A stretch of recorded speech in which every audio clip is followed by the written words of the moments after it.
যে তুই আমাকে মিথ্যে বলেছিলি। তুই কি ভেবেছিলি যে তুই এই কোম্পানির বস?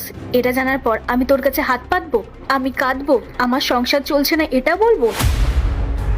ঘরে খাবার নেই, স্বামীর চিকিৎসা করাতে পারছি না, তুই কেন লোকালে আমার থেকে? মানুষ বলে বাইরের মানুষগুলো ভুল বোঝায়, কিন্তু আজ বুঝলাম নিজের মানুষগুলোই বদলে যায়। বাইরে যখন তোর সাথে আমার দেখা হলো তখন আমি খুব খুশি হয়েছিলাম, ভেবেছিলাম পুরনো বন্ধুকে খুঁজে পেয়েছি, কিন্তু আজ বুঝতে পারছি আমাদের বন্ধুত্ব অনেক আগেই শেষ হয়ে গেছে। আমাদের মতো গরিবদের না কোনো বন্ধু হয় না শ্রেয়া। আমি তোকে আপন ভেবেছিলাম আর তুই আমাকে পর করে দিলি। জিয়া, তুই সব কি বলছিস? তুই সত্যি ভেবেছিলি আমি তোকে ঠকানোর জন্য মিথ্যে বলেছি?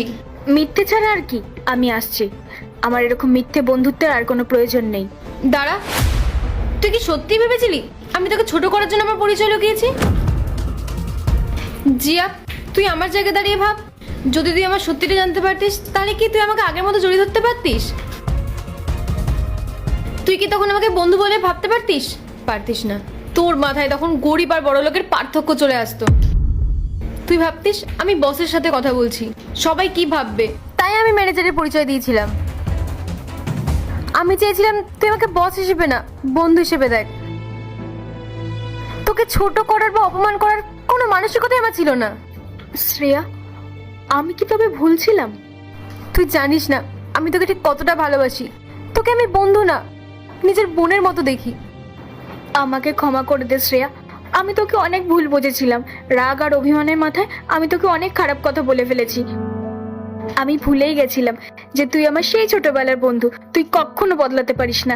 আমাকে প্লিজ ক্ষমা করে দে। আরে পাগলি, আমি কি তোকে কষ্ট দিতে পারি?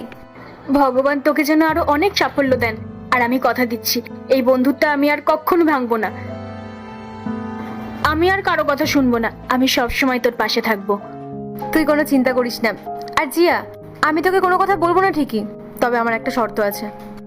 কি শর্ত? তুই যা বলবি আমি তাই করতে রাজি। আমি তোর জন্য সবকিছু করতে পারি। কোনো কিছু করতে হবে না, আমি চাই না তুই এই কাজটা করিস। আমি চাই তুই আমাদের কোম্পানিতে অ্যাকাউন্ট ডিপার্টমেন্টে যোগ দে। পড়াশোনা তো তুই খুব ভালোই ছিলি, আমি জানি তুই এই দায়িত্বটা ভালোভাবে সামলাতে পারবি। শ্রেয়া, তুই আমার উপর এত বড় ঋণের বোঝা চাপিয়ে দিলি। তোর বোকা, বন্ধুদের ক্ষেত্রে কখনো ঋণ হয় না, এটা তোর প্রাপ্য সম্মান। Thank you Shreya. আরে বন্ধুদের মধ্যে কিসের থ্যাংক ইউ, চল এখন অনেক কাজ বাকি।